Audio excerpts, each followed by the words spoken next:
Hello, I'm Chief Administrative Officer Rich Madalino, filling in for County Executive Mark Elrich. I want to begin by addressing the heartbreaking and deeply disturbing news from Wednesday night in Washington, D.C. Following an event hosted by the American Jewish Committee at the Capitol Jewish Museum, 2 Israeli embassy staff members were shot and killed. The victims were a young couple with their future ahead of them, about to be engaged. Their lives were cut short in what appears to be a senseless and hateful act of violence. While investigations continue, the evidence points clearly to an anti-Semitic motive. It reminds us once again that anti-Semitism is not a relic of the past. It is a threat that continues to manifest in deadly ways today. The Montgomery County Police Department has been in contact with Jewish institutions across the county. They also have more patrols keeping an eye on gathering places around the county. We are serious about keeping everyone safe and being very engaged in the community. This is exactly why we have invested in our county's nonprofit security grant program to help protect vulnerable communities, especially faith-based and nonprofit organizations at heightened risk of hate crimes. This program provides critical funding for security personnel, planning, training, and infrastructure. Over the past 8 years, we have funded this initiative consistently, and in the upcoming fiscal year 26 budget, we've devoted $1.2 million to the effort. If you see something suspicious or witness what you think is a hate crime, please call 911. In addition, the county launched an online portal last fall to report any hate incident, which you can find on the county's website, montgomerycountymd.gov. We know that this horrific act has left the Jewish community grieving, angry, and understandably anxious. To our Jewish neighbors, we stand with you, we mourn with you, and we will continue to fight hate with action, not just words. In this moment of tragedy, we need more than ever to lead with patience, compassion, and resolve.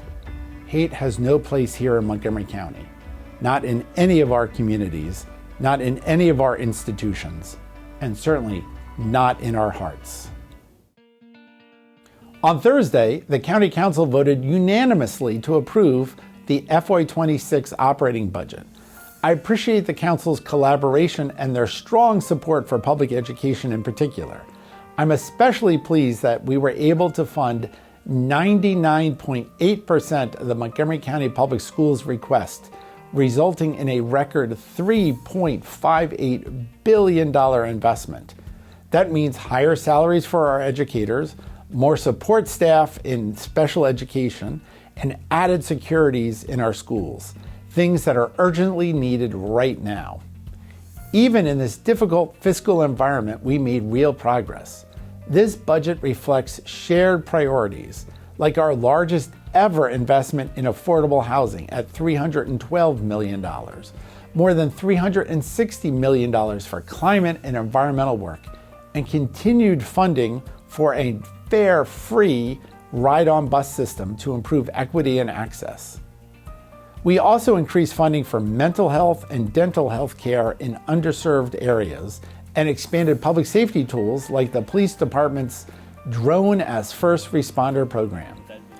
And we've made important moves in economic development. In just the past few months, we've seen AstraZeneca commit $300 million to a new facility in the county.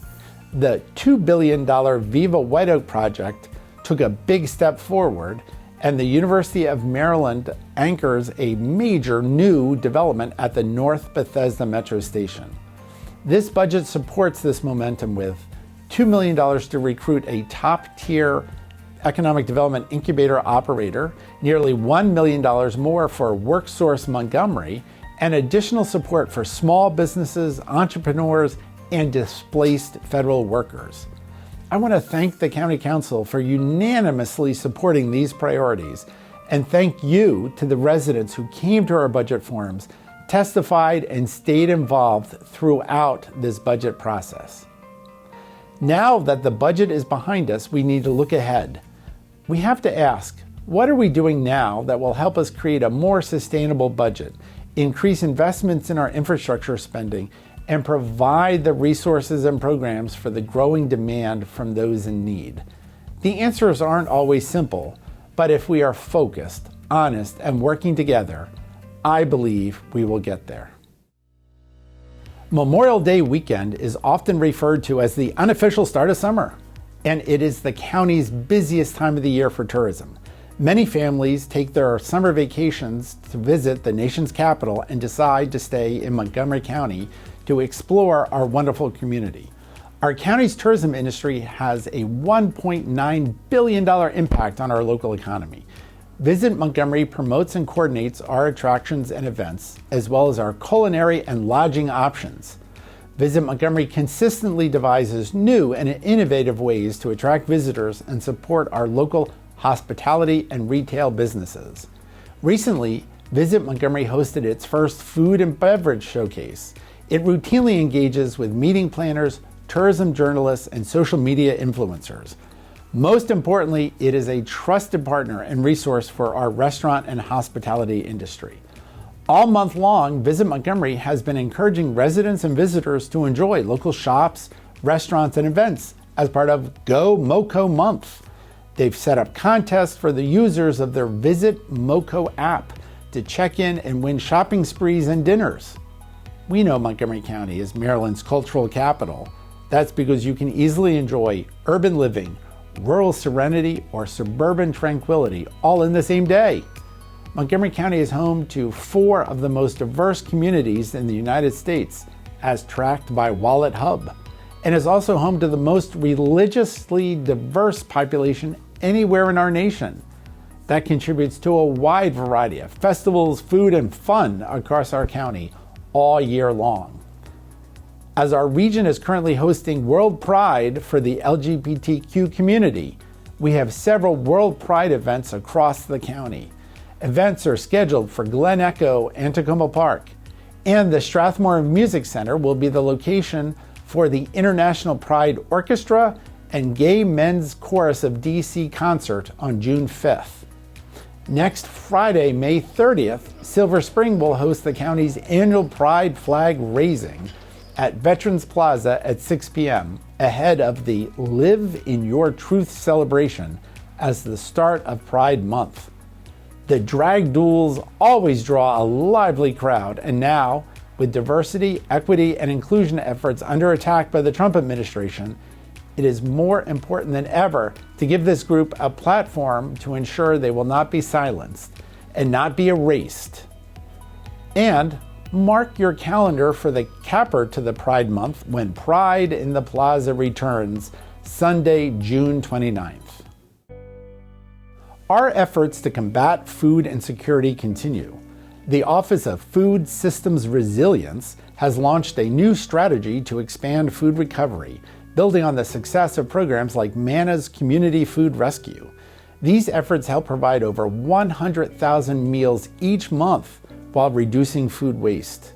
Over the past decade, the county has invested in local efforts to keep nutritious food out of the waste stream.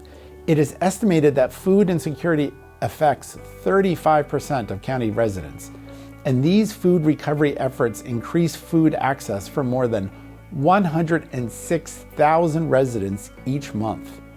Still, the need continues to grow. Food recovery, also known as food rescue, collects safe-to-eat foods that can no longer be sold, such as produce, meat, and shelf-stable items and other prepared meals. The food is redistributed to residents through food assistance organizations. This practice has environmental, economic, and social benefits. It helps prevent food waste by redirecting large volumes of surplus, high-value, and quality food like dairy, meats, and produce to the community at minimal cost. Our newly launched food recovery strategy will shift use of existing funding to incentivize increased resource sharing, service coordination, and data collection among partner organizations. 3 separate grant opportunities will create a partner network of recovery organizations with dedicated funding for operations and infrastructure like refrigerated trucks and organics recycling equipment. We will continue to evolve the processes we use to coordinate food assistance because we cannot predict how much of a strain job losses and funding cuts will put on our community. We can be ready to help, though, and build a stronger food system for our future. I want to share a quick story about the groundbreaking for Burtonsville Elementary School that I attended earlier this week. MCPS originally wanted it at another location.